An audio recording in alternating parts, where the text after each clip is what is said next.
और वित्त मंत्री अरुण जेटली प्रेस कॉन्फ्रेंस कर रहे हैं। आए हैं जहां लोगों ने कबूल कर लिया है कि मेरा प्रश्न ये उठा कि is admission by NSSC will it be regarded as additional evidence to which this says yes it would be regarded as evidence. तो अब उसके बेसिस पर और इंडिपेंडेंट एविडेंस मिले और इन सब केसेस में, क्योंकि ये याद रहे कि ये जो पैसा था और ये अकाउंट डिटेल्स है ये 2006-2007 की है। 2010 में ये नाम आ गए थे और इसलिए बहुत समय था उन लोगों के पास इन अकाउंट्स को डील करने का या पैसे को डील करने का। हम लोगों ने जो कार्रवाई शुरू की वो 2014 में की, मई 2014 के बाद।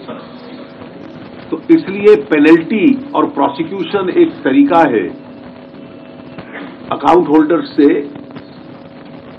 को सजा दिलवाने का और उनसे अमाउंट लेने का।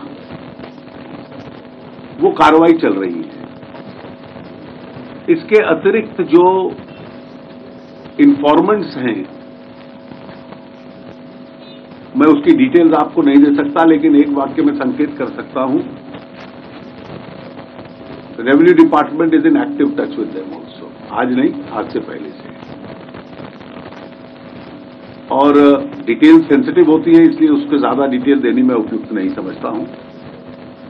आज जो डिटेल्स आई हैं इसमें अधिकतर नाम वही हैं जो भारत सरकार के पास या रेवेन्यू विभाग के पास पहले से है। सवाल नामों का नहीं है, नामों के साथ साथ उन नामों के अकाउंट्स की एविडेंस और evidence in addition to the stolen data चाहिए ताकि पुख्ता केस बन पाए। केवल नाम है, उससे पर्याप्त कार्रवाई अदालत में नहीं हो पाएगी। उस नाम के संबंध में जो एविडेंस है वो ऑथेंटिक हो तो कार्रवाई तब हो पाती है और तभी सफल होगी। बिना एविडेंस के कुछ करना और उसको साबित ना कर पाना, फिर उसका बहुत लाभ नहीं होगा। तो इसमें कुछ एडिशनल नाम भी आए हैं।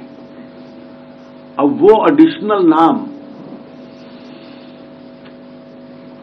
रेजिडेंट इंडियंस हों और उनका अकाउंट हो तो केस बनता है।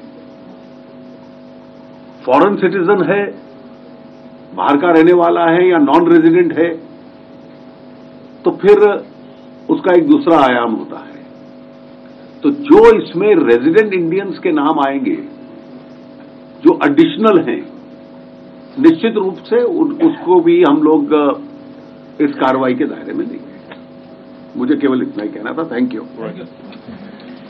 बहुत बहुत धन्यवाद आप सभी का यहां पधारने के लिए। नमस्कार।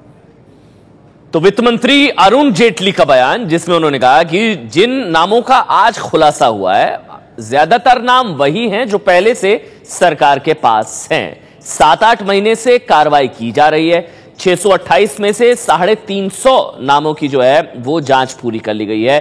60 खातेधारकों पर कार्रवाई भी शुरू हो चुकी है। 628 में से जो 60 हैं, उन जो 60 अकाउंट्स हैं उनके खिलाफ कार्रवाई भी शुरू हो चुकी है। लेकिन अरुण जेटली ने महत्वपूर्ण बात कही कि ज्यादातर नाम जो आज सामने आए हैं वो नाम पहले से सरकार के पास हैं और अगर और भी कोई नाम है जो रेजिडेंट इंडियंस है यानी कि भारत के रहने वाले हैं, वो उनका अगर अकाउंट है तो फिर कार्रवाई बनती है।